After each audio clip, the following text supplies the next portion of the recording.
Hello everybody, welcome to another video lesson. Today we're looking at geometric sequences.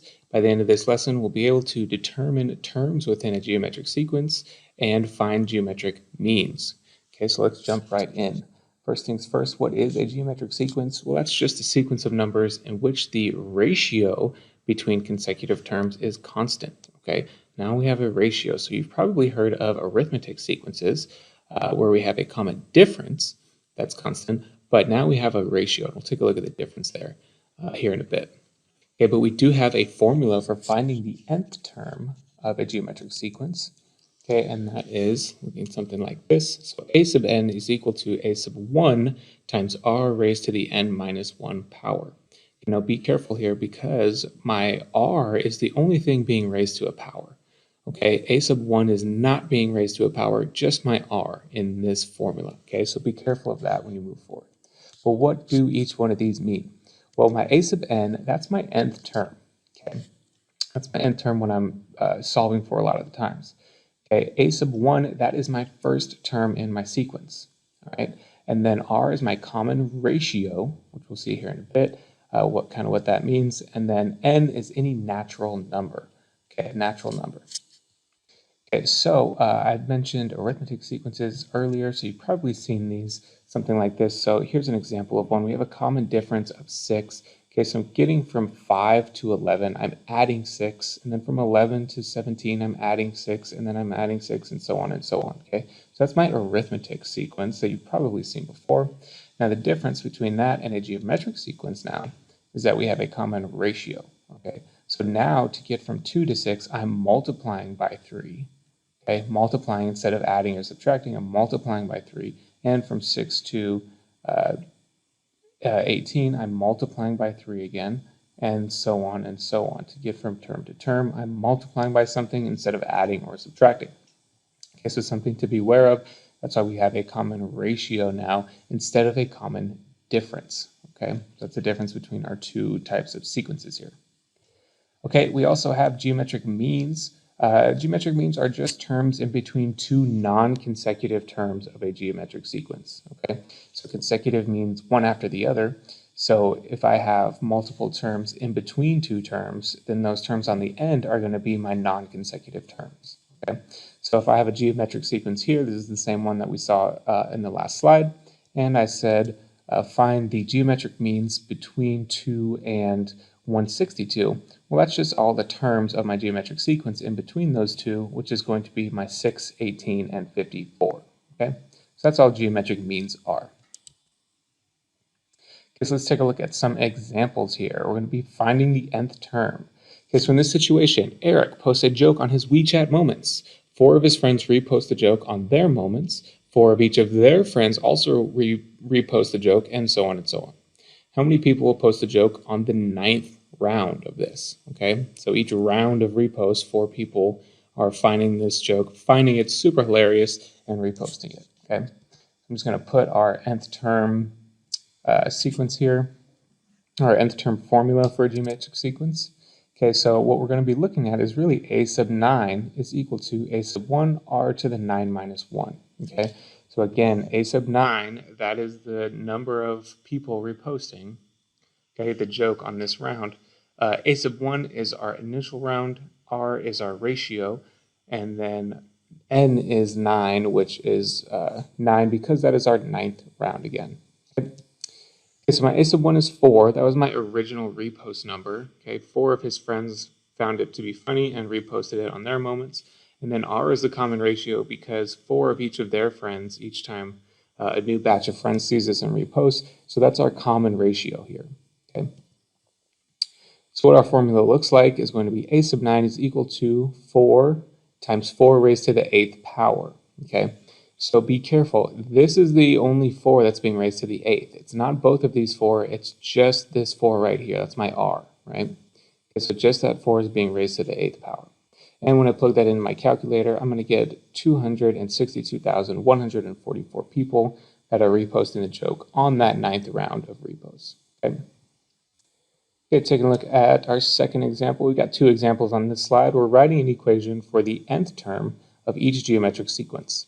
So this time we're given, on the left, we're given the sequence itself, and on the right, we're just given information about the sequence. Okay, so for the left-hand side here, the first thing we got to do, we got to think, what is my common ratio? Because for both of these, I'm going to need the common ratio. Okay, so what is the common ratio? We can find that by taking two terms, two consecutive terms, and finding the ratio between them. So I'm going to say, what is 2 divided by a negative 0.25? And I find that to be negative 8.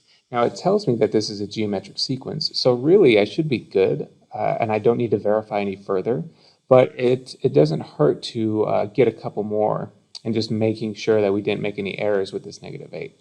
Okay, so now I can take a look at a couple more consecutive pairs. So I'll have negative 16 divided by negative 2. That's going to give me negative 8. And then if I have 128 divided by negative 16, again, that gives me negative 8. So negative 8 is going to be my common ratio. Okay, so that's my R.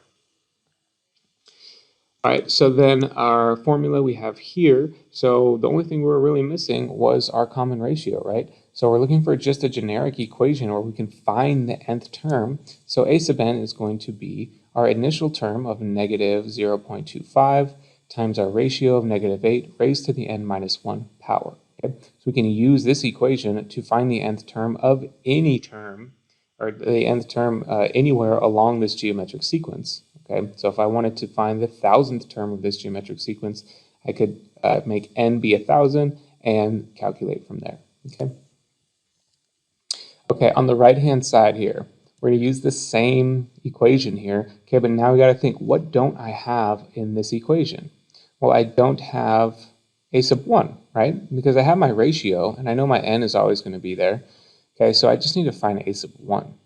Okay, so in order to do that, let's use this information that we have about the third term, a sub 3, equaling 16, and let's plug that into this formula here. So I'll have a sub 3 is equal to a sub 1, r to the 3 minus 1. So now my n is 3, right? So if my n is 3, then a sub 3 is 16. We get that from our information up here. And a sub 1 times 4 raised to the second power, because 3 minus 1 is 2. Okay, so that's going to give me 16 is equal to 16 a sub 1. And when I solve by dividing by 16, I get a sub 1 is equal to 1. Okay, so my generic formula for the nth term of the geometric sequence on this one is a sub n is equal to 1 times 4 raised to the n minus 1 power. Okay. All right, our last example for this video, finding geometric means. Okay, if we're asked to find 4 geometric means between 0.5 and 512. Okay, the first thing we need to do is figure out how many terms we have total. So I understand that there are 4 terms between the first and last terms. Okay, so this is the first term, this is the last term, and there are 4 geometric means in between the two, right? So that's going to be 4 plus the first and last, so 4 plus 2, so I have 6 total terms here. Okay. Second thing we need to do is find our ratio. Okay, we're going to do that again using our formula. Okay, so I know that the last term is the 6th term, right? So 512 is a sub 6, and then I know that 0.5 is a sub 1. I don't know my ratio, but I know that it's going to be raised to the 6 minus 1 power in this particular instance here. Okay, so I can go ahead and use this information to solve for r. Okay, so I divide by 2 and I get 1024 is equal to r to the 5th power. So in order to solve for r, I need to take the nth root of each side or raise each side to the 1/5 power, which is the same thing. And I get that r is equal to 4. Okay, and then our final step, our third and final step, we're going to use r to find our geometric means. So I'll just go ahead and put them up here, but how I got to each of these was I started with 0.5 and I multiplied by 4 to get 2. And then from 2 I multiplied by 4 to get 8. That's because my 4 is my ratio. Okay. Now you can also start from the top and divide by 4 to get each of your geometric terms as well. Okay, either of those methods will work. Okay, so if you multiply by 4, you get 8. Multiply again by 4, you get 32. Multiply by 4, I get 128. Multiply by 4, I get 512. Now, if I do that and my last term is not 512, then I've made a mistake somewhere and I need to go back and check my work, okay? So if I start on my first term and get to my sixth term and it's not this term that we were asked to find geometric means between, then I made a mistake somewhere, okay? But my geometric means, again, are just going to be the terms in between the first and last term. So that's going to be my 2, 8, 32, and 128, okay? All right, you guys, that's all we have for this video lesson. Good luck on your practice.